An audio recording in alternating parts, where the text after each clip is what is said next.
खुशामदीद। आज हम celestial blueprints की रोशनी में जरा झांक कर देखते हैं कि सितारों में आज हमारे 12 बुरूज के लिए क्या खास पैगाम भेजा है। तो आइए इस दिन का आगाज करते हैं एक पुरसुकून और गहरे गौर व फिक्र के साथ। तो सवाल यह है कि आज कायनात क्या इशारा दे रही है। अच्छा, इसका जवाब समझने के लिए हमने आज की गाइडेंस को 4 क्लासिकी अनासर में तकसीम किया है, यानी आतिश, खाक, बाद और आब। इस तरह हमें हर ग्रुप के लिए जो गहरे और मुश्तरका थीम्स है वो समझने में बहुत आसानी होगी। तो फिर शुरू करते हैं आजशी बुरूज से, यानी हमल, असद और कौस। आज इन तीनों के लिए जो मेन थीम है वो है पहल करना, एक्शन लेना और एक जबरदस्त डायनामिक एनर्जी। अब देखें, इन तीनों बुरुज में एक कॉमन धागा नजर आ रहा है। हमल वालों को कहा जा रहा है कि भाई पहल करें, बात आगे बढ़ेगी। असद वालों को मशवरा है कि अपनी पॉजिटिव एनर्जी से दूसरों को इंस्पायर करें, और कौस वालों को नए आइडियाज से हिम्मत मिलेगी। मतलब सबको आगे बढ़ने की दावत है।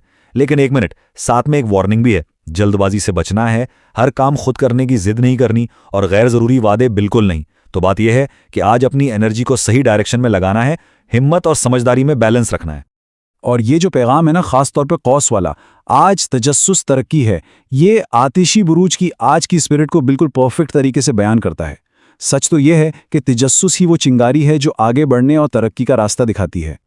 आग की इस तेज तवानाई से अब चलते हैं थोड़ा ज़मीनी हक़ाइक़ की तरफ, यानी खाकी बुरूज की मुस्तहकम और प्रैक्टिकल दुनिया में तौर, सुंबला और जद्दी, इनके लिए आज का दिन प्रैक्टिकल होने और कामों को ख़त्म करने पर फोकस्ड है। तो खाकी बुर्ज के लिए आज सारा फोकस है स्टेबिलिटी पर। तौर वालों को एक सिंपल रूटीन में बड़ा सुकून मिलेगा, बस शर्त यह है कि क्वालिटी पर कॉम्प्रोमाइज ना हो। सुंबला के लिए छोटी छोटी डिटेल्स पे ध्यान देना बड़े मसलों से बचा सकता है, लेकिन हाँ, खुद पर ज्यादा तनकीद नहीं करनी। और जद्दी, उनके लिए पुराने वादे पूरे करना आज की सबसे बड़ी कामयाबी होगी। तो इन सब का जो कॉमन पॉइंट है वो है अधूरे कामों को मुकम्मल करने से मिलने वाला इत्मीनान। तो खाकी बुरुज के लिए जो सबसे अहम बात है वो यही है कि आज की कामयाबी नए प्रोजेक्ट शुरू करने में नहीं है, बल्कि जो काम पहले से चल रहे हैं उन्हें अंजाम तक पहुंचाने और अपनी जिम्मेदारियां पूरी करने में है। अच्छा जी, अब चलते हैं बादी बुर्ज की तरफ, यानी जौज़ा, मीज़ान और दलू। इनके लिए आज का दिन कम्युनिकेशन, मेंटल क्लैरिटी और रिश्तों में बैलेंस बनाने के बारे में है।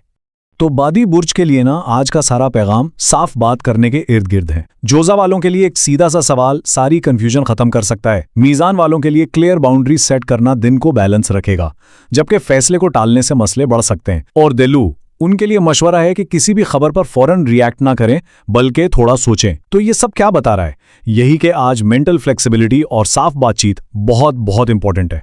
और मीज़ान का ये पैगाम, आज तवाज़ुन ही जीत है, ये बादी बुरुज के लिए आज के सेंट्रल आइडिया को बिल्कुल सही तरीके से बयान करता है। आज जीत इसी में है कि जिंदगी के अलग अलग पहलुओं में, खासतौर पर सोच और अमल में, एक बैलेंस रखा जाए। और अब हम आते हैं अपने आखिरी एलिमेंटल ग्रुप की तरफ, आबी बुरूज, सरतान, अकरब और हूत। इनके लिए आज का दिन अपनी इंट्यूशन, अपने जज्बात और अपनी अंदरूनी दुनिया से जुड़ने का है। इन तीनों बुरूज के लिए जो गाइडेंस है वो काफी गहरी है। सरतान वालों को मशवरा है कि घर के माहौल में थोड़ी नरमी लाएं। अकरब के लिए सब्र का फल जरूर मीठा होगा, लेकिन शुकूक व शुबहात से बचना बहुत जरूरी है। और हूत को कहा गया है कि अपनी गट फीलिंग पर भरोसा करें, लेकिन हाँ, कदम सोच समझ कर ही उठाएं। तो ये सारी बातें किस चीज पर जोर दे रही हैं? अपने जज्बात को समझने और हिकमत से काम लेने पर। और अकरब का ये पैगाम, आज सब्र हिकमत है, ये आबी बुरुज के लिए एक बहुत पावरफुल रिमाइंडर है। मतलब आज की असल समझदारी जल्दबाजी में बिल्कुल भी नहीं है, बल्कि सब्र करने और अपने अंदर की आवाज़ को गहराई से सुनने में छुपी है। तो जब हम इन सारे एलिमेंट्स और बुर्ज की गाइडेंस को एक साथ मिलाकर देखते हैं, तो आज के दिन का एक कॉमन मैसेज क्या निकलता है? देखें, आज की जो अहम बातें हैं वो इन 5 अल्फाज में समा जाती हैं: तकमील, लचक, तवाज़न, सब्र और वजाहत। अब चाहे ताल्लुक किसी भी बुर्ज से हो, ये उसूल आज के दिन को बेहतर बनाने में काफ़ी मददगार साबित हो सकते हैं। और आखिर में ये एक सवाल है जिस पर गौर करना बनता है कि आज के दिन की असल हिकमत किस चीज़ में छुपी है? क्या ये कामों को मुकम्मल करने की कामयाबी में है, या रिश्तों में बैलेंस लाने में, या फिर मुश्किल वक्त में सब्र करने में? इस पर ज़रूर सोचिएगा।